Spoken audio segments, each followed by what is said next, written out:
भारतीय जनता पार्टीचे general secretary माजी मंत्री आदरणीय चंद्रशेखर बावनकुळे, आपले संघटन मंत्री डॉक्टर उपेंद्र कोठेकर, आपल्या जिल्ह्याचे अध्यक्ष अरविंद गजभिये, माजी अध्यक्ष डॉक्टर पोद्दार, आपले आमदार टेकचंद सावरकर, त्याचप्रमाणे सर्व सन्मान्य पदाधिकारीगण आणि सर्वात महत्त्वाचे म्हणजे सर्व प्रिय कार्यकर्ता बंधू आणि भगिनी, सर्वप्रथम आपण सगळेजण या कठीण काळामध्ये समाजाची सेवा करत आहात, लोकांना मदत करत आहात, आपला जीव धोक्यात घालून याबद्दल आपल्या सर्व कार्यकर्त्यांचं मी मनापासून अभिनंदन करतो आणि आपल्या सगळ्यांना शुभेच्छा देतो। आपण सगळेजण राजकारणामध्ये आहोत, राजकीय पक्षाचे कार्यकर्ते आहोत। राजकारणाचा अर्थ काय आहे हा प्रश्न आपल्यापैकी अनेक लोकांना कधी पडतो, कधी याच्यावर चर्चाही पण आपण करत असतो। मला संधी मिळाली की राष्ट्रीय स्वयंसेवक संघामध्ये, विद्यार्थी परिषदेमध्ये अनेक मोठ्या मोठ्या थोरा लोकांचं मार्गदर्शन मिळालं। राजकारण म्हणजे राष्ट्रकारण आहे, राजकारण म्हणजे समाजकारण आहे, राजकारण म्हणजे विकास कारण आहे। याचा अर्थ असा आहे की सत्तेचं जे राजकारण आहे, केवळ अटल बिहारी वाजपेयी म्हणायचे, केवळ राज्य बदलना हमारा उद्देश्य नहीं है, पार्टी बदलना यह केवल काम नहीं है, तो हमें राज्य को भी बदलना है, देश को भी बदलना है, समाज को भी बदलना है। त्यामुळे आपल्यातला कोणीतरी व्यक्ती एक मुख्यमंत्री व्हावा, आमदार व्हावा, खासदार व्हावा, मंत्री व्हावा या उद्देशाने आपण काम करत नाहीये, तर आपण संपूर्ण समाजाचं परिवर्तन आपल्याला करायचं आहे आणि देशाचं पुनर्निर्माण करायचं आहे, सुखी समृद्ध संपन्न शक्तिशाली राष्ट्र निर्माण करायचं आहे की ज्या देशामध्ये कोणी गरीब राहू नये, कोणी भूकमरी बेरोजगारीने त्रस्त राहू नये, असा सुखी समृद्ध संपन्न शक्तिशाली राष्ट्र समाज हा निर्माण झाला पाहिजे, हे आपलं मिशन आहे। आणि म्हणून केवळ राज बदलना नाही तो समाज बदलना हे आपण तत्व समोर ठेवून काम करतो। आणि म्हणून सत्ताकारण जे आहे, आपण ग्रामपंचायतीच्या निवडणुका लढवतो, जिल्हा पंचायत समितीच्या लढवतो, जिल्हा परिषदेच्या लढवतो, आमदारकीच्या लढवतो, खासदारकीच्या लढवतो, हे सत्ताकारण आहे। पण समाजाची शिक्षा क्षेत्रामध्ये, स्वास्थ्यामध्ये, विकासामध्ये, गरिबी, भूकमरी, बेरोजगारी लोकांची सेवा करणं हे जे समाजकारण आहे, ही देखील राजकारणच आहे। याला पूर्वोत्तर राजनीती असं म्हटलं आहे। आणि त्यामुळे आपल्या गावाचा विकास झाला पाहिजे, आपल्या गावात रस्ता झाला पाहिजे, 24 तास लोकांना पाणी मिळालं पाहिजे, शेतकऱ्याला सिंचनाकरता पाणी मिळालं पाहिजे, शेतकरी समृद्ध संपन्न झाला पाहिजे, त्याच्या तरुण मुलाला रोजगार मिळाला पाहिजे, गावात शिक्षणाची सोय झाली पाहिजे, गावातल्या महिलांना प्रशिक्षण मिळून त्यांना रोजगार मिळाला पाहिजे आणि गावातल्या गरीब लोकांना सगळ्या प्रकारच्या स्वास्थ्य वैद्यकीय सुविधा पण मिळाला पाहिजे। म्हणजे आपला समोर असणारं जे उद्दिष्ट आहे ते खूप मोठं आहे आणि याची परीक्षा जेव्हा संकट येतात तेव्हा होत असते। आज आपल्या देशावर मोठं संकट आहे, काही वेळा म्हणतात अस्मानी संकट आणि सुलतानी संकट, तर हे प्रकारचं अशा प्रकारचं संकट आहे की हा एक कोप आहे एक प्रकारचा आणि याच्यावर आपल्याला टिकून राहावं लागणार आहे। मला आठवतं मी संघात असताना प्रल्हादजी अभ्यंकर नावाचे आपले मोठे स्वयंसेवक होते, संघचालक होते, मराठवाड्यातले, महाराष्ट्राचे होते। त्यांनी एक सुंदर उदाहरण एका गरीब गावातल्या एका शेतकऱ्याचं सांगितलं की तो बिडी प्यायचा आणि बिडीची तलप पिल्यानंतर मग त्याला उत्साह यायचा। एकदा तो रस्त्याने जात असताना वादळ सुटलं, पाऊस सुरू झाला आणि तो जसे बिडी काढून आगपेटी पेटवायला लागला तर ती विझून द्यायची, त्याला काही बिडी पिता येत नव्हती। त्यामुळे तो अस्वस्थ झाला, त्याला ती सवय होती, लत होती, त्याशिवाय तो उत्साहाने कामच करू शकत नव्हता, तो डिस्टर्ब झाला। त्याला कळलंच नाही आपण काय करावं. थोड्या वेळाने तो ज्या वाऱ्याची दिशा होती त्याच्या विरुद्ध दिशेला उभा राहिला आणि त्याने आगपेटी लावली, ती पेटली. त्याने बिडी पेटवली, बिडी पिला आणि पुन्हा तोंड उलटं करून पुन्हा चालायला लागला. ही एक लाट आहे. म्हणजे लाट जी असते ही लाटेचा आपल्याला सामना करायचा. थोडा खाली बसावं लागेल विरुद्ध दिशेने आणि लाट निघून गेल्यावर पुन्हा उभं राहून चालावं लागणार आहे. समुद्रामध्ये आपण जेव्हा पोहतो तेव्हा लाट येते अंगावर. कसं विचित्र समुद्राचा स्वभाव बघा. आपण जेव्हा जिवंत असतो तेव्हा ते आपल्याला पाण्यात बुडवतं. आपण जेव्हा मरतो तेव्हा मात्र ते पाण्यावर तरंगत ठेवत असतं. त्यामुळे जिवंत असल्यानंतर बुडण्याचा धोका आहे आणि मेल्यानंतर मात्र तरंगणच आहे. त्यात काही खाली बुडत नाही शरीर. तर समुद्राचा स्वभाव तसाच आहे. तसा आपल्याला लाट समोर आल्यावर आपण डोकं खाली करून ती अंगावर घेतो. तर पहिली गोष्ट ही एक टाइम बिंग लाट आहे. आपण सगळ्यांना सुखरूपपणे आपला जीव वाचवून, आपल्या परिवाराचा जीव वाचवून, आपल्या सहकाऱ्यांचा जीव वाचवून, आपल्या समाजातल्या लोकांचा जीव वाचवून या लाटेवर मात करून आपल्या सगळ्यांना पुढे जायचं आहे. तर हे पुढे जायला आपल्याला काय आवश्यकता आहे? एक तर आत्मविश्वास पाहिजे की आपण याच्यात संकटावर मात करू, आपण विजयी होऊ. निराश, फ्रस्ट्रेशन, निगेटिव्हिटी, आता आयुष्य संपलं आहे असं नाही. कठीण आहे काळ काही सोपी नाही आहे. पण आपण या संकटावर मात करून पुढे जाऊ असा दुर्दम्य आत्मविश्वास, पॉझिटिव्हिटी आणि आत्मविश्वास आपल्या सगळ्यांच्या मनामध्ये असला पाहिजे. आणि हा जो दुर्दम्य आत्मविश्वास आणि पॉझिटिव्हिटी ही आपली सगळ्यात मोठी स्ट्रेंथ आहे. त्यामुळे पहिली गोष्ट, निराश होऊ नका, निगेटिव्ह विचार मनात आणू नका. खरं म्हणजे आपण आज अस्वस्थ आहोत, थकले आहोत, परिस्थितीत आपले कार्यकर्ते गमावले आहेत, बरोबर कामणारे कार्यकर्ते गेलेत, अरविंदजींच्या घरी त्यांचा मोठा भाऊ गेला. अशी आपल्या सगळ्यांवर संकट आली आहे. रोज ऐकून मन बधीर झालं आहे. आपल्या जवळचे, आपले प्रिय असे अनेक व्यक्ती आपल्याला सोडून गेले. त्यामुळे अस्वस्थ होणं स्वाभाविक आहे. आपण सगळेजण अस्वस्थ आहोत. म्हणजे मला आठवतं की आपल्या कोबिटकर करता मला नितीन राठी आला. मी खरं म्हणजे माझ्या एक दोनदा काय झालं, मी 2 दिवसापासून तो सिरियस आहे चंद्रपूरला मला कळलं आणि मी नितीन राठीला फोन केला. पण त्या माझ्या फोनवर नंबर येत नाही. त्यांनी माझा फोन त्यावेळी त्याला पोहोचू शकला नाही आणि तो माझ्याकडे, त्याची माझी भेट घरी 2 दिवस उशिरा झाली. मी लगेच अँब्युलन्सची व्यवस्था चंद्रपूरहून केली. समीर मेघे घरी आले, त्यांच्या हॉस्पिटलमध्ये ऑक्सिजनचा बेड उपलब्ध केला आणि नितीनला सांगितलं की तू जा आणि त्याला घेऊन तू मेघेंकडे वर्धेला ऍडमिट कर. कारण त्यावेळेचा काळ खूपच कठीण होता, बेडही नव्हता. ते सगळी व्यवस्था केल्यानंतर रस्त्यात त्याचा मृत्यू झाला. मला खूप हळहळ वाटली. मला असं वाटलं की 2 दिवसापूर्वी जर नितीनचा माझा फोन झाला असता आणि 2 दिवसापूर्वी त्याला चंद्रपूरवरून घेऊन आपण जर मेघेनच्या हॉस्पिटलमध्ये ऍडमिट केलं असतं तर कदाचित वाचला असता तो. मला दिवशी रात्री झोप नाही लागली. अण्णाजींकडे मी जेव्हा तरुण होतो, याचे वडील, कोबिटकरचे वडील, अण्णाजी, त्यांचं किराणाचं दुकान होतं केळवरला. ताराचंदजी गांधी होते, कोबिटकर होते. त्यावेळी माधवराव राजूरकर होते, शंकरराव फाटे होते, नारायणराव तांदुळकर होते. आणि मी त्यावेळी त्या गावात जायचो तेव्हा त्यांच्या घरी जायचो नाही मी. पण आपलं पक्क घर होतं बिचारं. कठीण परिस्थितीमध्ये, अतिशय अडचणीच्या काळात हे सगळं घर आपलं संघाचं, भाजपचं होतं.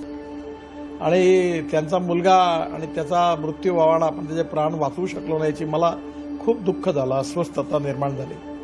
असे अनेक कार्यकर्ते परिवारातले, बाहेरचे आपण गमावलेले आहेत. ते आपल्या हातात नाही आहे. जसा जन्म होतो त्याचा मृत्यू अटळ असतो. त्याला कोणी अपवाद नाही आहे. हा आपल्या सृष्टीचा यावतचंद्र दिवाकर असा नियम आहे. ज्याला जन्म झाला त्याचा मृत्यू अटळ आहे. परंतु या सगळ्या संकटामध्ये अशा प्रकारे आपल्यातले तरुण माणसं, चांगले माणसं गेलीत. त्याच्याबद्दल आपल्याला दुःख आहे. आपल्यामध्ये, मनामध्ये अस्वस्थता आहे. पण आता हे दुःख आणि अस्वस्थता दूर ठेवून पॉझिटिव्हिटी आणि आत्मविश्वासाने जे जिवंत आहेत त्यांचा मृत्यू होता कामा नये.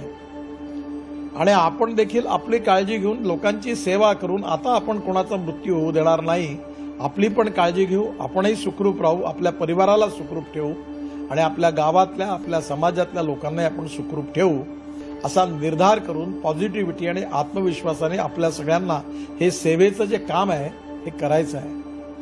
हे करत असताना काळजी पण घ्यायची आहे, कारण हे एक मोठं संकट आहे. हे समजून घेण्याची गोष्ट आहे. डॉक्टर पोद्दारांनी तुम्हाला सांगितलं, पहिली महत्वाची गोष्ट आहे की थोडासा ताप आला की आता ताप आला की तो कोविडकडेच जातोय 99%.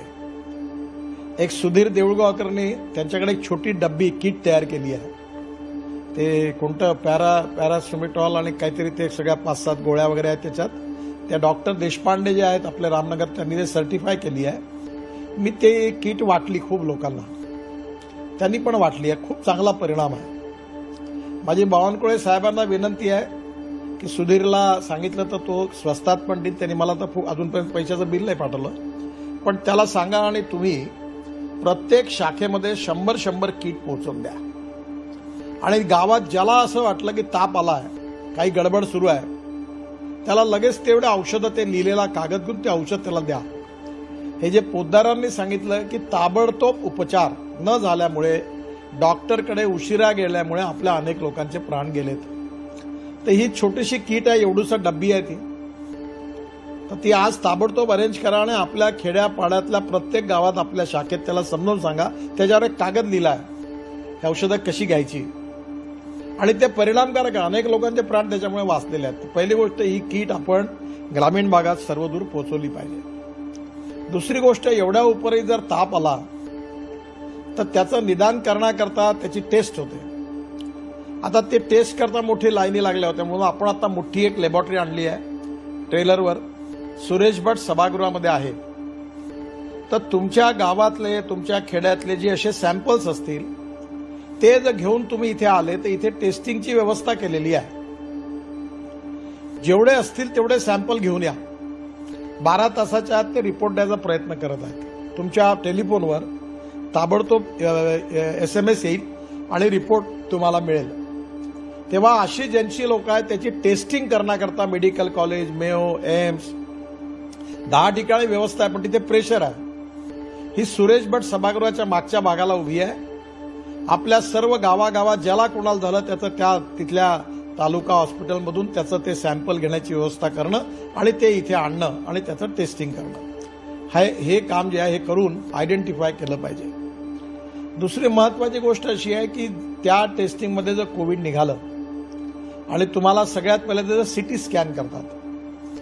तर मी स्वतः आता आपल्या इथे सिटी स्कॅन करणारे लोक आहेत, 3000 रुपये वगैरे घेतात.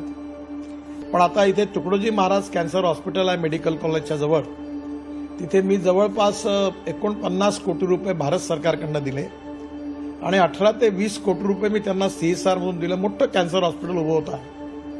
तिथे आपण मोठं स्कॅनिंग मशीन घेतलं आहे आणि त्यांनी आता 700 रुपयात स्कॅनिंग करायचा निर्णय घेतलेला आहे. तर माझी आपल्याला विनंती आहे, जे गरीब लोक आहेत त्यांना तुकडोजी महाराज हॉस्पिटलशी बोलून त्यांचा 700 रुपयात स्कॅनिंग करायचा जो कार्यक्रम आहे तो तिथे आपल्याला करता येईल. ते पैशाची बचत होईल, गरीब माणसाचंही करता येईल. आणि म्हणून आपल्याला त्याचं स्कॅनिंग केल्यावर स्कोअर कळणार आहे आणि ते डॉक्टरच्या सल्ल्यानेच अर्थात करायचं आहे. आणि मग जो स्कोअर जास्त असेल तर मग पुढे डॉक्टरांचं काम आहे ऍडमिट करणं, काय करणं, त्याची गरज ही एक. यामध्ये 2 गोष्टी महत्वाच्या आहेत की याच्यामध्ये ज्यांना हे होतं त्यांना ऑक्सिजनची भयंकर आवश्यकता आहे. आपल्याकडे ऑक्सिजनची भयंकर कमी होती. तुम्हाला आश्चर्य, आपल्याकडे 7 टँकर ऑक्सिजन आपण आणत होतो भिलाईवरून आणि ऐन संकटामध्ये बऱ्याच लोकांना माहिती नाही आहे 4 टँकर पळून गेले, 3च उरले. आणि म्हणजे 12 टन एक दिवसात, एक टँकर म्हणजे 12 टन म्हणजे 36 टन. आणि हवेतून ऑक्सिजन तयार करण्याचा जो बुटीबुरीचा कारखाना आहे तो 85 टन. म्हणजे आपली रिक्वायरमेंट झाली मोठ्या मुश्किलीने, आपण 120 टनावर आलो आणि आपली रोजची गरज होती 260 टन. आणि आपल्याला हा जो ऑक्सिजन नसता मिळाला तर आपल्या इथे लोक असे तडफडून मेली असती. पण त्या काळामध्ये परमेश्वराच्या आशीर्वादाने मी केलं असं त्याचं म्हणणं बरोबर नाही होणार. आपल्या सगळ्यांच्या सहकार्याने पॅरेखानला आपण जबाबदारी दिली. आज आपले 19 टँकर आहेत आणि आपण कधी ते भिलाईतही प्रॉब्लेम आहे. भिलाईमध्ये 2 ठिकाणी ऑक्सिजन मिळतं, लिक्विड ऑक्सिजन. आणि आपण नागपुरातून, नागपूर शहर, नागपूर जिल्हा, छिंदवाडा, भंडारा, गोंदिया, वर्धा, चंद्रपूर, गडचिरोली आणि यवतमाळला काही आणि अमरावतीला काही, वेळ तर अकोला, बुलढाणापर्यंत पाठवतो. आणि सगळ्यांचेच प्राण वाचवायचे. असं तर नाही होणार की बा नागपुरात खोडू खिचून घेतला ऑक्सिजन, तुम्ही मरा, अशी आपली भूमिका राहणंही बरोबर नाही. आणि मग आपण हे सगळ्यातून बाहेर पडत थोडा ऑक्सिजन मिळत राहिला. आता परवा आपण त्याच्याकरता पॅरे खान सारख्या कार्यकर्त्यांनी, आपल्या संबंधातला बिचारा, त्यांनी किती मेहनत घेतली. आता शेवटी मी ऑक्सिजनच्या गाड्या पाहायला लागल्या तर पोलीस कमिशनर एका ट्रकवर पोलीस बसवले. त्या ट्रक पळून गेल्या तर त्या तिकडे मराठवाड्यात आपल्या जालन्याच्या पलीकडे पकडल्या, त्या आणल्या पुन्हा. म्हणजे एकंदरीत काय झालंय की याच्यातही अडचण आहे, कारण त्याला महत्व आलं एकदम. लोक पैसे द्यायला लागले, त्यामुळे तेही पळायला लागले. आज आपल्याकडे 19 टँकर आहे. आणि 3 दिवसापासून मी प्रयत्न केला, सिंगापूरमधून आपण क्रायोजेनिक 3 टँकर आता विकत घेतल्या, पॅरेखानला विकत घ्यायला लावले आहेत. आणि तो 34 टनाचा एक आहे.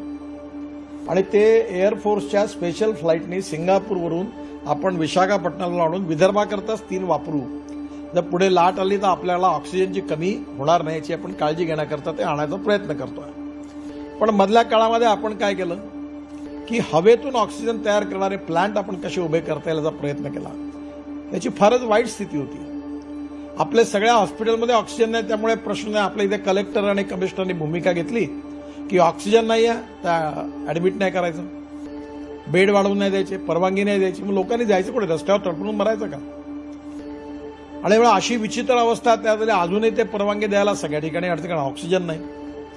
आणि म्हणून ऑक्सिजनच्या बाबतीमध्ये आपण हवेतून ऑक्सिजन तयार करण्याच्या बाबतीत आपण निर्णय घेतला. आणि आज नागपुरात 7 हॉस्पिटलला आपण जवळपास, मी आज सगळ्या काळामध्ये CSR मध्ये अनेक लोकांशी बोललो. मला आनंद आहे, पॅरेखाननी स्वतः 50 लाख रुपये पहिले दिले. मी माझ्याकडनं 50 लाख रुपये टाकले. आमच्याकडे अंकुर सीड्सचे आहेत, रोडी साहेब कळल्यावर त्यांनी 50 लाख रुपये दिले. आणि मी सुरू केलं काम. आणि आज जवळपास 28-30 कोटी रुपये मिळाले. आज आपण 7 प्लांट नागपुरात उभे करतोय. WCLला मी सांगितलं की तुम्ही मदत करा, त्यांनी 15 कोटी रुपये दिले. 11.5 कोटी नागपूर जिल्हाधिकाऱ्याला दिले, 3.5 कोटी रुपये चंद्रपूर जिल्हाधिकाऱ्याला दिले. आणि त्यामुळे आता आपण एम्समध्ये, मेडिकलमध्ये आणि मेयोमध्ये या 3 ठिकाणी 20-20 टन ऑक्सिजन दररोज लागतो. आणि त्याचबरोबर मेघे साहेबांचं हॉस्पिटल आणि लता मंगेशकर हॉस्पिटल या 5 ठिकाणी हवेतून ऑक्सिजन तयार झाला तर मग आपला ऑक्सिजनचा प्रश्न सुटतो.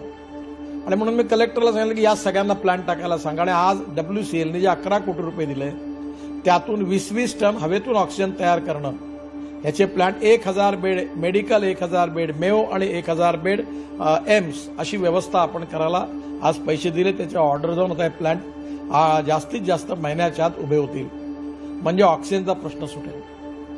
आपण doctor Panjabrao Deshmukh medical college अमरावतीला 5 कोटी रुपये दिले. मी स्वतः CSR म्हणून दिले, कारण तिथून अमरावती विभागात असा प्लांट टाकला की 600 बेडला तो ऑक्सिजन मिळेलच, पण 600 बेडचा ऑक्सिजन सिलेंडरमध्ये भरून अमरावतीच्या जवळच्या हॉस्पिटलला देता येईल. परिस्थिती खराब आहे. आपल्याला सगळ्याची चिंता करावी. आपली ताकद महाराष्ट्राची आणि देशाची चिंता करणे तिथपर्यंत आपण पोहोचू. त्यामुळे आपण ऑक्सिजनची व्यवस्था करणं हा पहिला पर्याय होता. आजही पण माझी विनंती आहे की आपल्या भागात ज्या तालुका प्लेसेस आहेत, रामटेक आहे किंवा आपलं पारशिवनी आहे, कामठी आहे किंवा काटोल आहे, नरखेड आहे, अशी जी गावं आहेत तिथे जे असे हॉस्पिटल आहेत त्या ठिकाणी 50 बेडचे तिथे आपण ऑक्सिजनचं प्लांट टाकण्याची आवश्यकता आहे. तर पहिली गोष्ट, हा प्रश्न आपण सोडवण्यामध्ये आता जवळपास यश मिळालं आहे. त्यामुळे आता 3री लाट येण्याच्या आधी आपले ऑक्सिजन प्लांट झाले ती वेळ येणार नाही. पण याचबरोबर दुसरी महत्वाची गोष्ट आहे की हवेतून ऑक्सिजन तयार करणारे आपल्याला बायपॅक, त्याच्यामध्ये आपण 3 प्रकारचे इक्विपमेंट आहे. आत्ताच माझ्याकडे हुंडाई कंपनीने 100 पाठवले. आपण अमेरिकेतून आणले, सिंगापूरहून आणले, दुबईतून आणले, चीनमधून आणले, आतापर्यंत भारतातून घेतले. जवळपास 500 व्हेंटिलेटर आपण वाटले. एक व्हेंटिलेटर 10-10, 12-12 लाख रुपयाचं मिळतं. अनेक डॉक्टरांकडे नाहीये. तुमच्या तालुका प्लेसवर प्रायव्हेट जरी डॉक्टर असले तरी हरकत नाही, पण ते जर लोकांची सेवा करून त्याच्याकडे व्हेंटिलेटर पाहिजे. सावनेरला आलात तुम्ही त्याला दिले, कुठेही असतील, पण ते ऑपरेट करणारी माणसं पाहिजे. हे आपलं काम नाही आहे. हे इक्विपमेंट वापरण्याकरता एक्सपर्ट लोक पाहिजे. ज्यांनी ज्यांनी मागितले त्यांना दिले. आजही पण मी द्यायला तयार आहे. जे कोणी असे असतील जे व्हेंटिलेटर, त्यांना व्हेंटिलेटर देऊ. ऑक्सिजन कॉन्सन्ट्रेटर आपण 1,500-2,000 बोलवले आहेत. त्याचंही वाटप आपण गडचिरोली, सिरोंचा, एटापल्ली, अहेरी, तिकडे मेळघाटमध्ये ते डॉक्टर काय नाव त्यांचं मेळघाटमधलं डॉक्टर सातव, त्यांनी ते व्हेंटिलेटर आणि बायपॅक दिले. किती लोकांचे प्राण वाचवले आणि आपण अनेक ठिकाणी उपलब्ध केले आहेत. त्यामुळे अजूनही पण तुम्हाला तुमच्या तालुक्यात किंवा तुमच्या गावात 15-20 बेडचा कोणी असेल आणि त्याला एखादं व्हेंटिलेटर लावलं तर गावात फायदा होणार असेल तर माझ्याकडे या, मी तुम्हाला व्हेंटिलेटर देतो. प्रायव्हेट हॉस्पिटल, सरकारी हॉस्पिटल, काही हरकत नाही, पण ते लावणारा आलं पाहिजे. दुसरं बायपॅक आपण ते अवेलेबल केले. आता ऑक्सिजन कॉन्सन्ट्रेटर आपण अवेलेबल केले. त्यामुळे हे पुढच्या तयारी करता आपल्या गावात, म्हणजे मी तर असं म्हणेन की धापेवाडासारखं गाव असेल, केळवतसारखं गाव असेल, त्या ठिकाणी आपल्याला अशा प्रकारचे कॉन्सन्ट्रेटर ठेवलं. एखाद्याला त्रास झाला की लगेच लावलं. मी आता संजय बेंडेंशी आज सकाळी बोललो की IMA तर्फे ऑक्सिजन कॉन्सन्ट्रेटर आणि याचं कसं वापरायचं याचं ट्रेनिंग देण्याकरता एखादा व्हिडिओ प्रोग्राम करून ते आपल्या गावात सगळ्यांनापर्यंत पोहोचवता येईल का. आता प्रयत्न करतो आपण, डॉक्टरांच्या सल्ल्याने हे करूया. त्यामुळे येणारी पुढची तिसरी वेव असा, think for the best and prepare for the worst. ही तिसरी वेव, आपण पहिल्या वेव मधून जेवढी चिंता आपल्याला अंदाज नाही आला आणि मग आपल्याजवळ या सगळ्या अडचणी आल्या. त्यामुळे पुढच्या तिसरी वेव आली तर ऑक्सिजन वाचून एकही माणूस मरता कामा नये याची काळजी आपल्या सगळ्यांना घ्यायची आहे. आणि त्याकरता मी जे मगाशी सांगितलं त्याप्रमाणे आपल्या सगळ्यांना लोकांची सेवा करायची आहे, आपली काळजी घेऊन. मी कालच्या कार्यक्रमात सांगितलं की मला एक आमदार आले, ते म्हणाले की मला काही होत नाही, माझी तब्येत चांगली आहे. त्यांना कोविड झाला. दयाशंकर तिवारी माझ्याकडे आले, गमतीने सांगतो मी. त्याला मी म्हटलं तर माझी मुळे एवढी एंटीबॉडी इतनी ज्यादा है, बोले आके गया होगा कोविड, तुम्ही पता नहीं, बोले मेरे को नहीं होता, बोले त्यालाही झाला. म्हणजे जे जे म्हणत होते त्यांना सगळ्यांना झाला. त्यामुळे हे रिस्की आहे. मी बावनकुळे साहेबांना, देवेंद्रजींना काल म्हटलं तुम्ही बाहेर फिरून आले, दौरे करून आले, काळजी घेतली पाहिजे. बरं सिरियसली घ्या. आपला एक एक कार्यकर्ता महत्वाचा आहे, त्याचे प्राण महत्वाचे आहे, आपल्याला परवडणार नाहीये. हे भयंकर विचित्र रोग आहे बरं, तुम्ही समजता तेवढं लाईटली नाही आहे. आणि म्हणून आपल्याला ऑक्सिजन त्याला ताबडतोब देणं आणि मग नागपूरच्या ह्याच्यात आणणं आवश्यक आहे. आपल्याकडे अँब्युलन्स नाही आहे. अँब्युलन्सवाल्यांनी मला अविनाशने सांगितलं त्याच्या आईला या धंतोलीतल्या हॉस्पिटल अजनीला आणलं तर 17,000 रुपये अँब्युलन्सवाल्यांनी घेतले. त्याचंही ब्लॅक मार्केट सुरू झालं. त्यामुळे खेड्यापाड्यातल्या गरीब माणसाला कुठून अँब्युलन्स कशी मिळणार. आणि मला नागपूर महानगरपालिकेमध्ये आपला बंटी कुकडे आणि आपल्या महानगरपालिकेने 25 बसेस कन्व्हर्ट केल्या आणि अँब्युलन्समध्ये, आणि त्याच्यामधून त्यांनी लोकांना नेण्या आणायची व्यवस्था करायला मदत केली. आता आपण 7 दिल्या अँब्युलन्स विदर्भात. माझा प्रयत्न आहे की अजून आपण लोकांना मागू, 25-30 आणून पुन्हा वाटू. आणि ह्या देवलापार वगैरे जे कोपऱ्यातली गावं आहेत तिथे चांगल्या संस्था असतील, सेवाभावाने काम करणाऱ्या असतील, कोणी कुठलाही पक्ष चांगले लोक असतील, त्या संस्थेला वापरा. तुम्ही थोडंसं रिजनेबल तुमचा किराया घ्या, पण गरीब माणसांची सेवा करा. शेवटी आपल्याला त्याला मेओ मेडिकलमध्ये आणायचं, अँब्युलन्स नाही तो मरून तडफडून मरेल. ऑक्सिजन मिळालं नाही तर मरणार, त्याला इथे आणायची तर व्यवस्था करावी लागणार. त्यामुळे आपल्याला ही काळजी घ्यायची आहे. 3 उदाहरणं खूप चांगली आहेत. एक आहे कन्हेरेला, आता मला कार्यकर्ता गांधीबागमध्ये, त्याची पत्नी नगरसेविका आहे. एक कन्हैया कटारे म्हणून आपल्या इथे पश्चिम नागपुरात श्रद्धानंद पेठला, आणि एक छोटू बोरीकर हा प्रतापनगरमध्ये, स्वावलंबी नगरमध्ये राहतो. या तिघांनी काय केलं, त्यांनी सिलेंडर तयार केले आणि सिलेंडर लावून घरोघरी जिथे त्रास झाला तिथे ऑक्सिजन पोहोचवलं आणि लोकांना सिलेंडरने ऑक्सिजन दिलं. या तिघांचे एकदा भेट घ्या. आणि असे 10-20 सिलेंडर आपल्याला तालुका प्लेसवर ठेवता येतील का, आणि त्याच्याकडनं ट्रेनिंग घेऊन जिल्ह्यात त्या 10 सिलेंडर आहे, कोणाला झालं तर आपल्याला त्याला ते लावता येईल, म्हणजे प्राण वाचवता येईल त्याचे. या 3 कार्यकर्त्यांनी खूप चांगलं काम केलं आणि त्यांनी लोकांचे प्राण वाचवले. आणि मी त्यांना आता दुबईमधून सिलेंडर देण्याकरता त्या कंपनी त्यांनी पुन्हा बोललो, विनंती केली, 200 पुन्हा त्यांना मिळाल्यात.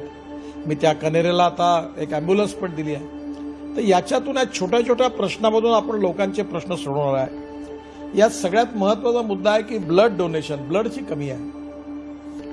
आणि त्याचबरोबर प्लाझ्मा देखील कमी आहे. तर काल मी आपल्या डॉक्टर हेडगेवार रक्तपेढीला मी 2 मशीन डोनेशनमध्ये द्यायला लावल्या की जेणेकरून लोकांनी ते डोनेशन द्यावं. आता 27 तारखेला माझा जन्मदिवस आहे. पहिली गोष्ट बिलकुल साजरा करायचा नाही, पण तुम्हाला जर करता आलं तर त्या दिवशी तुम्ही ब्लड डोनेशन करता ब्लड द्या. आपल्या कुठल्याही रक्तपेढीत जाऊन तुम्ही ब्लड डोनेट द्या. मी समजेन तुमचा शुभेच्छा आशीर्वाद मला मिळाला. बाकी काही करू नका. बोर्ड बॅनर वगैरे लावायची काही गरज नाही. आज आपल्याला मोठ्या प्रमाणावर या ब्लडची आवश्यकता आहे. कदाचित त्या दिवशी गर्दी जास्त होईल तर आधी एक दिवस करा, नंतर एक दिवस करा, त्याच्यात तुमच्या सोयीने करा. पण आपल्याला आपल्या गावात याच्यात ब्लड देता येईल का याचा आपण सगळेजण विचार करा. एक महत्वाची गोष्ट अजून एक आहे की या संदर्भात जसं ऑक्सिजनचा विषय संपला तसा दुसरा विषय जो आहे तो औषधांचा आहे. मला आठवतंय आपल्यापैकी अनेक कार्यकर्त्यांचे मला रात्री अपरात्री फोन यायचे आणि मी ते औषधं मंडलेकर आणि माझा स्टाफ बिचारा रात्रंदिवस मेहनत करत होता. अनेक लोकांना मी ते इंजेक्शन उपलब्ध रेमडेसिवीर. आता हे इंजेक्शन एवढं ब्लॅक मार्केट झालं, आपण रोज टीव्हीवर वाचतो. आपण देशातलं एक मात्र मॅन्युफॅक्चरिंग मोठ्या मुश्किलीने सुरू केला आणि आता बावनकुळे साहेबांनी सांगितलं नाही, आत्ताच मला कळलं ते 85,000 इंजेक्शन तयार झाले आहेत. रोज 30,000 तयार होतील, पण ते 15 दिवस विकता येत नाही कारण ते टेस्टिंग करावं लागतं. पण ती मदत आपण 7 दिवसावर आणली आहे. आज 4 दिवस झाल्या, बहुतेक 3 दिवसात आता आपण ते बाजारामध्ये आणू, कलेक्टरच्या स्वाधीन करू. नागपूर जिल्हा आणि नागपूर शहर, वर्धा, यवतमाळ, चंद्रपूर, गडचिरोली आणि आपण सगळ्यांना हे 5-5, 10-10 हजार जिल्ह्यात देऊ. त्यामुळे हे सगळे बाजारात येतील. त्यामुळे आता आपल्याकडे या औषधाचा कुठलाही तुटवडा राहणार नाही.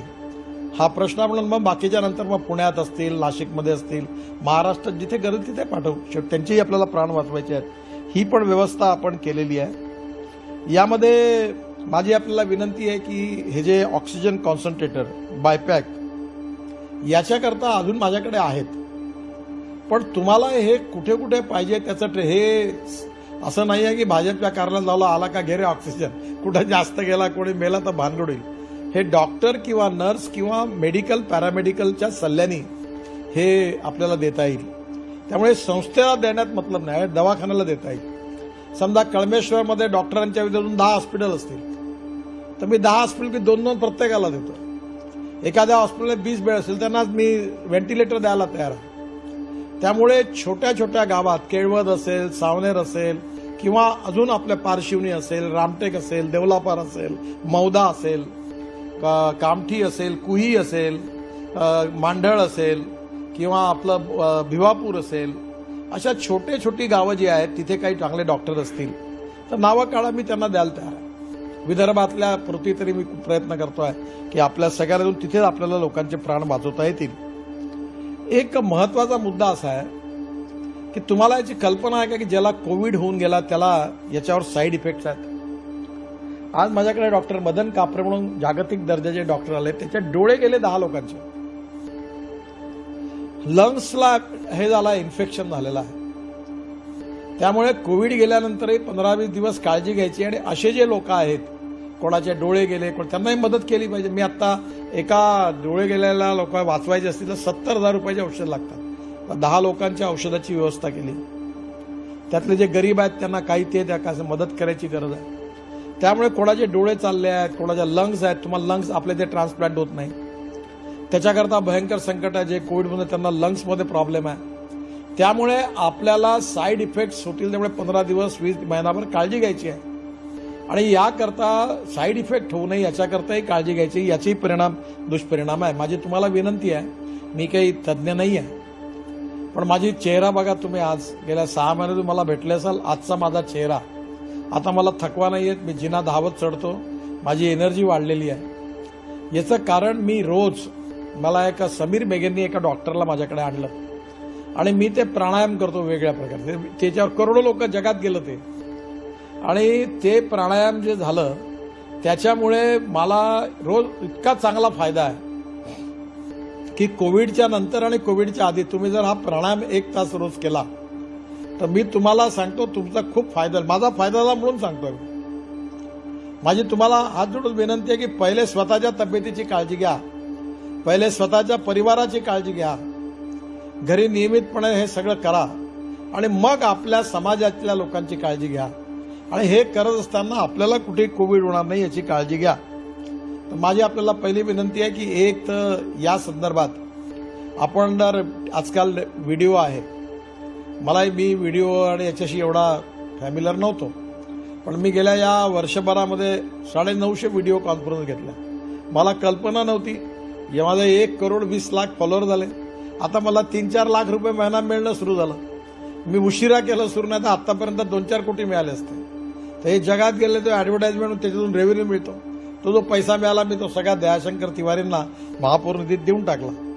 पण आता याच्यामुळे आपल्याला कम्युनिकेशन झालं. आता मी आता सुरेश भट सभागृहात मोठा स्क्रीन लावला होता आणि 100 टन उत्पादन कसं काढायचं, 2 लिटरच्या गाईपासून 25 लिटरची गोरी कशी तयार करायची, महिलांकरता उद्योग कसे सुरू करायचे, शेणापासून पेंट कसा बनवायचा, याच्या मी फिल्म तयार केल्या आणि एका वेळी 250 शेतकऱ्यांना लोकांना ट्रेनिंग करण्याचा मी स्वप्न बघत होतो, पण ते या काळात होऊ शकलं नाही. त्यामुळे आता युट्यूबवर हे आहे, माझ्या याच्यावर आहे, तुम्ही हे जरूर याचा फायदा घ्या अशी माझी आपल्या सगळ्यांना विनंती आहे.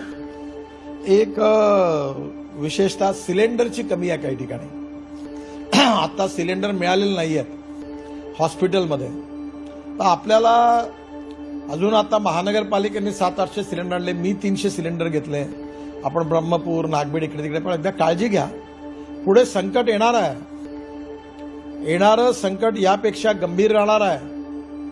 त्या संकटामध्ये लोकांचे प्राण वाचवण्याकरता आता थोडीशी शांती मिळालेली आहे. ही तयारी करण्याची वेळ आहे. आणि आलं नाही तर उत्तमच आहे, पण आलं तर काय करायचं? का मरायचं का? आपण शहीद व्हायचं? आपल्याला कोविडवर मात करायची आहे. आणि म्हणून या सगळ्या काळजी घेण्याचा आपण करतोय प्रयत्न. नुसतं हॉस्पिटल उघडा, अरे पण हॉस्पिटल आले, बेड आले, पण सिलेंडर नसेल तर कसं होईल? सिलेंडर आलं तर डॉक्टर नसेल तर कसं होईल? डॉक्टरला तर नर्स नसेल तर कसं होईल? मेडिकल स्टाफ नाही असला तर कसं होईल? इतकं सोपी नाही आहे हे सगळे हॉस्पिटल उघडणं, ते चालवणं कठीण काम आहे. आणि त्यामुळे येणाऱ्या काळामध्ये बेडची संख्या वाढवण्याचा आपण प्रयत्न करतोय. आपण त्यात आता त्या किंग्स सर्कल हॉस्पिटलने सेंटर पॉईंट घेतलं. या समीर मेघे, सागर मेघेने मिळून आता प्राईड हॉटेल घेतलं. तर त्यांच्याजवळ क्षमता आहे, कारण स्टाफ आहे. त्यामुळे ज्या डॉक्टरांना अशा प्रकारे डॉक्टरांनी आपलं बेडची कॅपॅसिटी वाढवणं गोष्ट आलं का? उद्या बावनकुळेंनी मी मनात आणलं का माझ्या बिल्डिंगमध्ये खाली पार्किंग आहे, चला करून द्या एक हॉस्पिटल. इतकं सोपी नाही आहे. त्यामुळे डॉक्टरनीच बेडची संख्या वाढवून त्यांची काळजी घेणं हे शक्य आहे. आता याच्यावरचा सगळ्यात रामबाण उपाय म्हणजे व्हॅक्सिन घेणं.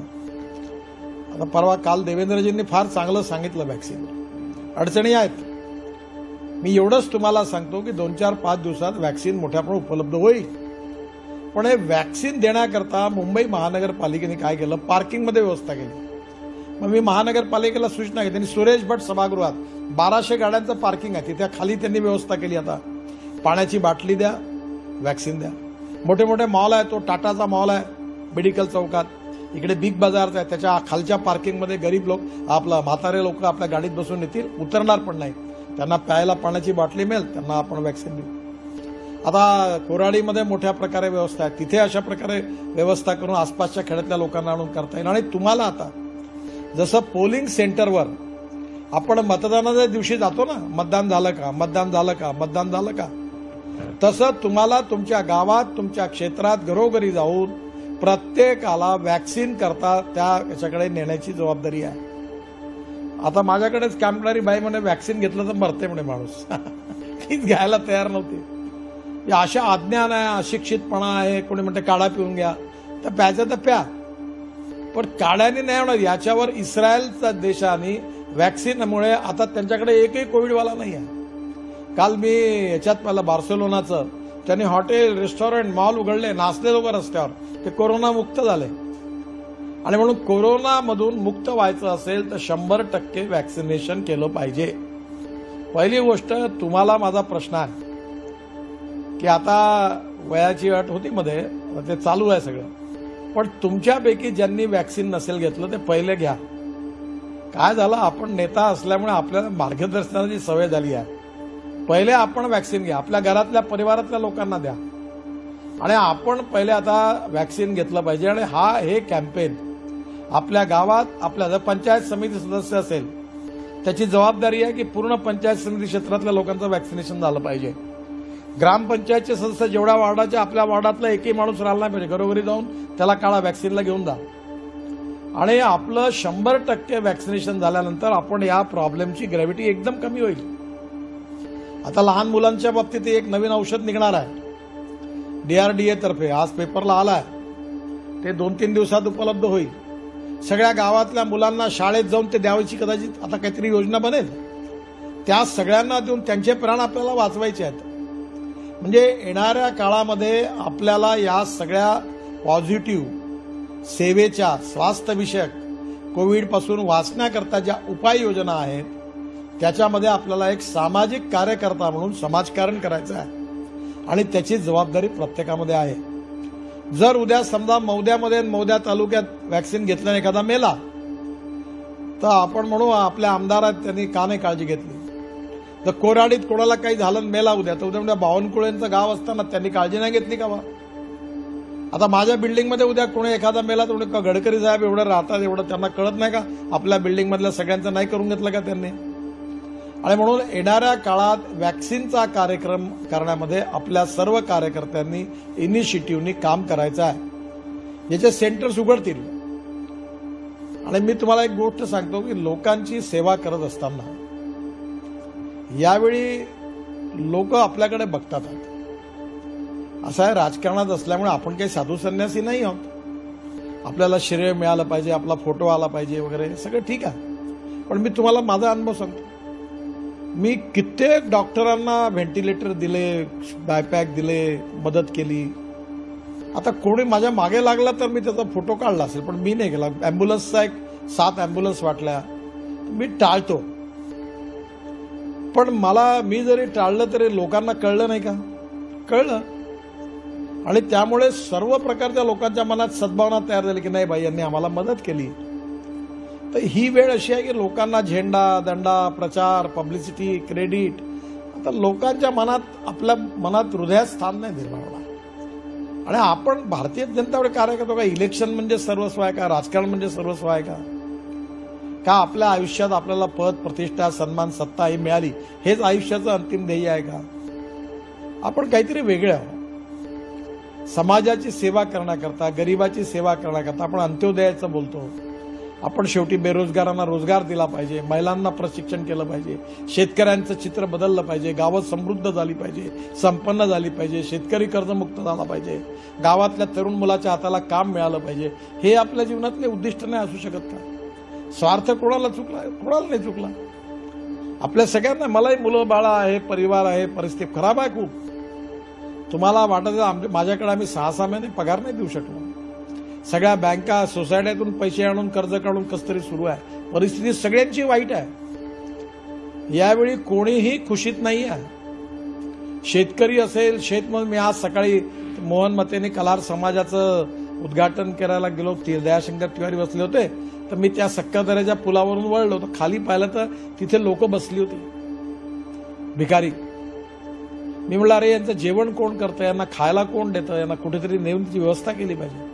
तिथल्याच नगरसेवकांनी, तिथल्याच कार्यकर्त्यांची व्यवस्था केली तर होईल. शेवटी तुम्ही आणि आम्ही मिळूनच आपल्याला गरीब माणसाच्या मागे उभं राहायचं आहे. मला मान्य आहे की हे कठीण काम आहे. मला हेही मान्य आहे की आपली ताकद अवकात नाही आहे. पण एक थेंबाने जेव्हा ठरवलं की मी सागरात जाईल तेव्हाच शेवटी एक थेंब एकत्र होत तेव्हाच सागर तयार होतो ना. 10 प्रयत्न, 10 थेंब मी आणले, 1 तुम्ही आणला, 2 त्यांनी आणले, 3 बावनकुळेंनी आणले, 4 टेकचंदजींनी आणले, 4 कुणे, असं करता करताच पाणी तयार होईल ना.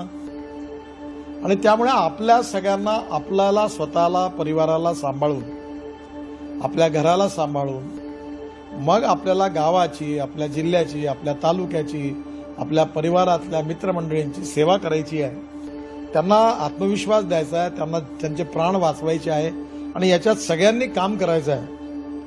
तर माझी आपल्याला विनंती आहे, याच्यात कुठे जर अडचणी असतील तुम्हाला, की तुम्हाला जर लक्षात आलं की असं काय असतील तर बघा. दुसरं, सिटी स्कॅनचं मी सांगितलं की तुकडोजी कॅन्सर हॉस्पिटलमध्ये 700 रुपयात सिटी स्कॅन होऊन आला. एखाद्या वेळी प्रयत्न केला तर आपल्याला असं कुठे वाटलं तर ही जी बंटी कुकडेकडे जी बस आहे तर दयाशंकरजीला विनंती करा, एखाद्या वेळी एखाद्या तालुक्यातून जर आपल्याला 10-20 लोक एकत्र करून असे आणता असतील तर आपण तो प्रयत्न करायचा का, काहीतरी मार्ग काढूया, काहीतरी प्रयत्न करूया. आणि 700 रुपयात सिटी स्कॅन नसतील पैसे तर आपण लोक गोळा करून थोडे तुम्ही आम्ही मिळून आपण लोकांच्या मागे उभं राहायला पाहिजे, प्राण वाचवले पाहिजे.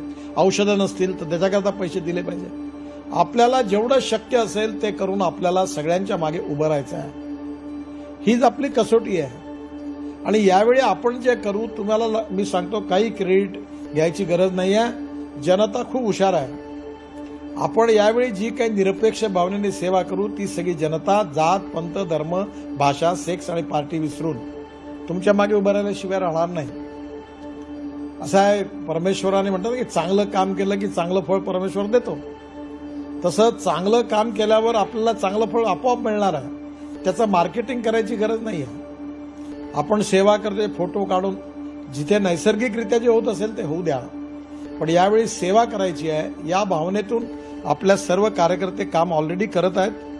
आणि मला याचा अतिशय आनंद आहे. आता आपण औषधाची व्यवस्था केली, आपण ऑक्सिजनची व्यवस्था केली आहे, आपण बेडची संख्या वाढवली आहे, लहान मुलांच्या बाबतीत आपण प्रयत्न करतोय. मी सांगितलं व्हॅक्सिन करता प्रत्येक गावात कॅम्प घ्या. आणि कॅम्प घेताना उन्हाळा आहे खूप, नाही तर उन्हातच आपल्या शाळेत लावला कॅम्प, डॉक्टर खोलीमध्ये आणि लोक उन्हामध्ये तापून राहिले. असं नका करू. एखादं मोठं देऊळ असेल, समजा आदर्शाचं देऊळ आहे, तिथे मोठा एखादा सभागृह असेल तर लोकांना येऊ द्या. गाडीमध्ये बसून झाडाखाली लोक गाड्या उभ्या करतील, तिथे पाणी मिळेल आणि मग एक एक गाडीत असेल किंवा रस्ता लाईनीत लावून घेतील, आपण एक वॅक्सिनेशन करतील. तर जिल्हा परिषदेच्या हेल्थला सांगा किंवा शक्यतो लोकांना उन्हात बसायचे नागपुरात आपण व्यवस्था केली आहे तशी करूया. म्हणजे या सगळ्या बाबतीत औषधापासून तर वॅक्सिनेशन पर्यंत, ऑक्सिजन पासून तर व्हेंटिलेटर पर्यंत, बायपॅक आणि सिलेंडरमध्ये येण्यापर्यंत, आणि या सगळ्या याच्या सिटी स्कॅन काढणं किंवा थोडासा ताप आला म्हटलं तर ती सुधीरवाली किट वाटणं. आणि म्हणून या सगळ्या बाबतीमध्ये आणि याच्यातून जे दुरुस्त झाले त्यांना सांभाळणं, त्यांनी रोज सकाळी प्राणायाम करणं. माझा अनुभव चांगला आहे म्हणून मी तुम्हाला सांगतो, मी काही मार्केटिंग नाही करत. माझा आवाज चांगला झाला, खणखणीत झाला, तब्येत चांगली झाली, चेहऱ्यात फरक झाला, मला फायदा झाला. तर माझी इच्छा आहे तुम्ही पाहायला झालं, तुमचं पण होईल, तुम्ही पण करा. अगदी बावनकुळे नाही मी सांगितलं की तुम्ही तुमचा दौरा लागाल तर पहिले सकाळी तुम्ही एवढं काम करा आणि मग जा. लागेल तर एक दौरा कमी करा, पण स्वतःच्या तब्येतीची काळजी घ्या. देवेंद्रजींना सांगितलं की तुम्ही दौरा करून राहिले, करणंही आवश्यक आहे, पण काळजी घ्या. आपला एक एक किती कार्यकर्ते आपण गमावले. माझी अजून एक विनंती आहे अरविंद गजभियेंना की जिल्ह्यामध्ये जेवढे कार्यकर्ते गेले असतील त्यांचे सगळे नावं, पत्ते, फोन नंबर, त्यांच्या परिवाराचं नाव, ही लिस्ट माझ्याकडे आणून द्या. खरं म्हणजे आतापर्यंत मी एक काम नेहमी करत होतो की शक्यतोवर कार्यकर्त्याच्या दुःखात आणि आनंदात या दोन वेळी आपण सहभागी झालं पाहिजे. लग्नात मला शक्य नाही व्हायचं, पण मी जेव्हा आलो नागपुरात की जेवढ्या लोकांचे असेल तेवढ्या घरांच्या घरी जाऊन भेटतो. आणि प्रवीण दाटकर मला नावं द्या. आता आज मला मी जिल्ह्यातही आलो असतो, मला या सगळ्या कार्यकर्त्यांकडे जायची इच्छा आहे, त्यांच्या परिवाराला भेटायची इच्छा आहे. पण आता ही परिस्थिती अशी आहे की मी जाऊ शकत नाही किंवा जाणं योग्य नाही आहे.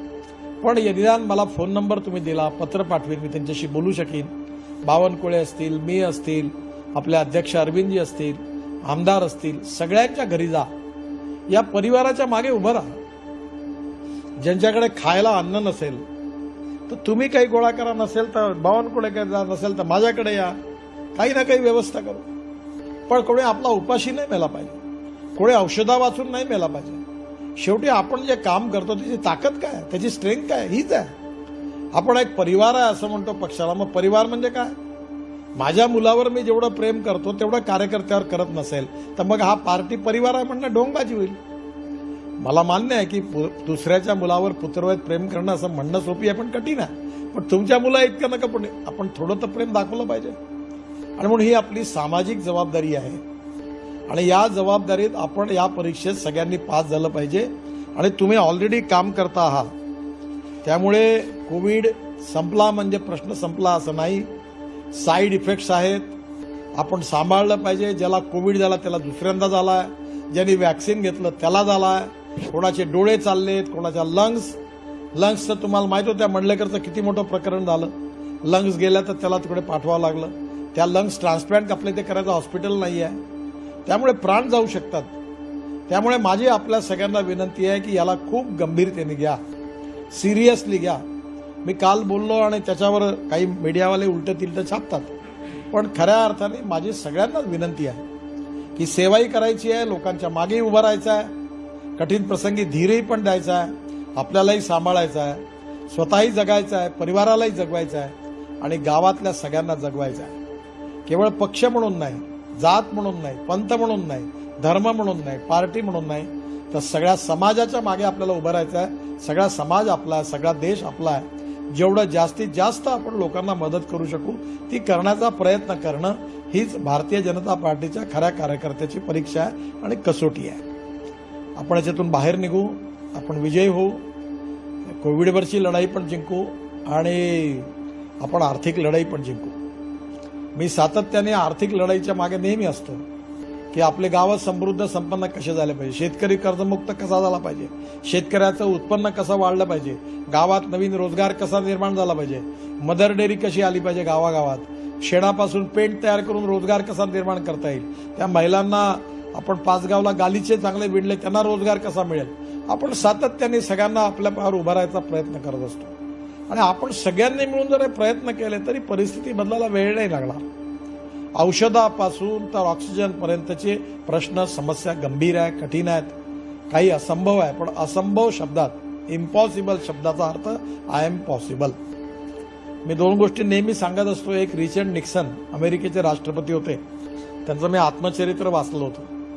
त्याच्यात त्यांचं एक वाक्य होतं की the man is not finish Wien is defeated but he is finish when he quits.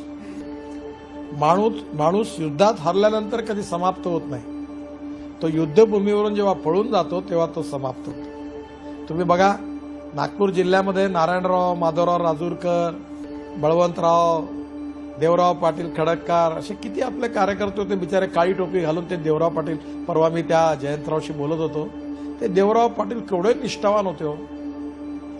काही नव्हतं आपल्याजवळ, किती त्रास अन्याय सहन व्हायचा, ते किती उत्साहात काम करायचे, भगवी टोपी घालायचे, काळी टोपी घालून राहायचे.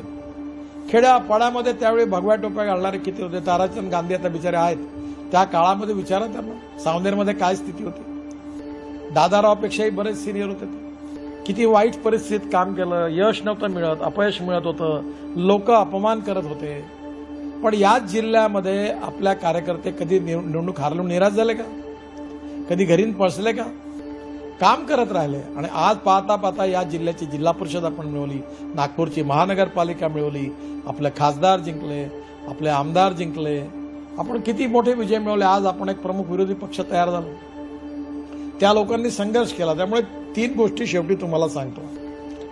एक अटल बिहारी वाजपेयींची कविता होती आणि ती कविता होती की कदम से कदम मिलाकर चलना होगा.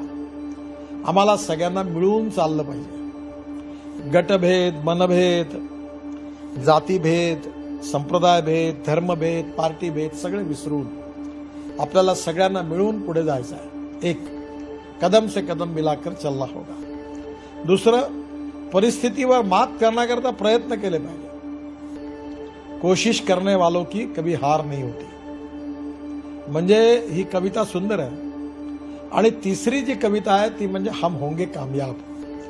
आम्ही यशस्वी होऊ, आम्ही विजयी होऊ, आम्ही कोविडवर मात करू, आम्ही लोकांचे प्राण वाचवू, विजयी होऊ आणि कोविडची लढाई जिंकू आणि आर्थिक लढाई पण जिंकू आणि पुन्हा समाजाला, देशाला घेऊन आम्ही पुढे जाऊ.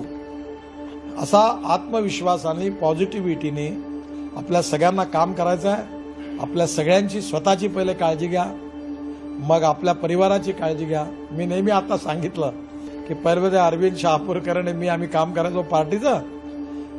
थोडंसं आता बोलू नाही, पण व्हॅगाबाउंड आयुष्य होतं आमचं. सकाळी तरुण पण होतं, उत्साह होता, तब्येती चांगल्या होत्या. निघायचो ब्रह्मपुरीला जायला, भिवापूरच्या हॉटेलमध्ये आलूबोंडे खायचो, कुठं उमरेडच्या हॉटेलमध्ये भजे खायचो, ब्रह्मपुरीत जाऊन कुठं दुपारी काही जेवण पाणी, अर्धा कप चहा प्यायचो, जेवायचो नाही सकाळचं, रात्रीचं जेवण धाब्यावर झोपायचो. कित्येक वेळा त्या मौद्याच्या धाब्याजवळ त्या जैनच्या काही लोक आम्ही 100 वेळा जेवण घेतलं असतं.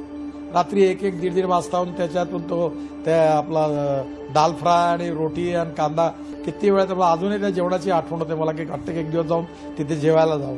एवढं त्या इतके वर्ष तिथे जेवण घ्यायचं। आता मला एक सांगा की या सगळ्यापूर्वी तब्येत बिघडली, जर आपण चांगलं राहिलो तर तुमच्या मागे मला ताकद म्हणून उभं राहता येईल। माझी तब्येत नाही चांगली राहील तर मी कसं राहणार? बावनकुळे आपल्यासारख्या त्यांची तब्येत मजबूत राहिली तर तुम्हाला हिंमत राहील।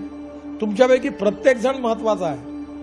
त्यामुळे मी आता थोडंसं असं बोलणं बरोबर मी सांगतो की पहिले मी, माझी तब्येत, माझी परिस्थिती, मग माझा परिवार, आणि मग परिवारानंतर मग माझं गाव, माझा जिल्हा, मग माझा विभाग, मग माझा राज्य आणि माझा देश। मला याच्यातून आपलं पहिले स्वतःला सांभाळायचं आहे। त्यामुळे मी तुमच्यापैकी अनेक कार्यकर्त्यांना काली पण बोललो, वर्तमानपत्र उलटं तिलटं छापतात, हात जोडून एकच विनंती करतो की तुमच्यापैकी एकालाही कोविड होता कामा नये। तुम्ही याची काळजी घ्या। तुमची कुठेही तब्येत कोविड तुमच्यावर अटॅक करेल याच्याकरता सावध राहा, लाईटली घेऊ नका। याचे साईड इफेक्ट्स आहे, हे गंभीर संकट आहे बरं, घाबरू नका, पण संकटाची गंभीरता समजा। तुम्ही सुरक्षित राहा आणि तुमच्या गावातल्या प्रत्येक माणसाला सुरक्षित ठेवा, आणि संकट आल्यावर त्याच्यावर हे जे काही क्रोनॉलॉजी मांडली होती त्याच्या आधारावर काम करा आणि त्यांचे प्राण वाचवा। त्यामुळे पॉझिटिव्हिटी आणि आत्मविश्वासाने तुम्ही सगळेजण काम करा, आणि कुठलीही पण अडचण आली की जी तुमच्याकडनं होत नाही, आपल्या प्रमुख नेत्यांकडनं होत नाही, माझ्याकडे या, मी तुम्हाला त्या प्रजात मदत करायचा प्रयत्न करीन। पुन्हा एकदा आपण सगळ्यांनी सुरक्षित राहावं, आपल्या तब्येतीची काळजी घ्यावी, परिवाराची काळजी घ्यावी। आपण या संकटातून लवकरच बाहेर निघू, विजय होऊ, आणि जनतेचे आशीर्वाद, परमेश्वराचे आशीर्वाद आपल्या सगळ्यांच्या मागे राहील। आपल्या सगळ्यांचं उज्ज्वल भविष्य आहे। नक्कीच आपण यात विजय होऊ। या पॉझिटिव्हिटी, आत्मविश्वासाने, कुठेही मनात निराशा येऊ न देता, निगेटिव्हिटी येऊ न देता, फ्रस्ट्रेशन येऊ न देता, संकटाला झेलून आत्मविश्वासाने त्याच्यावर मात करत आपण पुढे जाऊ, पण काळजीपूर्वक, विचारपूर्वक, स्वतःची काळजी घेत, इतरांना पण समजावून सांगत, व्हॅक्सिनेशनचा कार्यक्रम 100% सक्सेसफुल गावात करत आपण सगळेजण पुढे जाऊ आणि या सगळ्या संकटावर मात करून यशस्वी होऊ असा विश्वास आहे।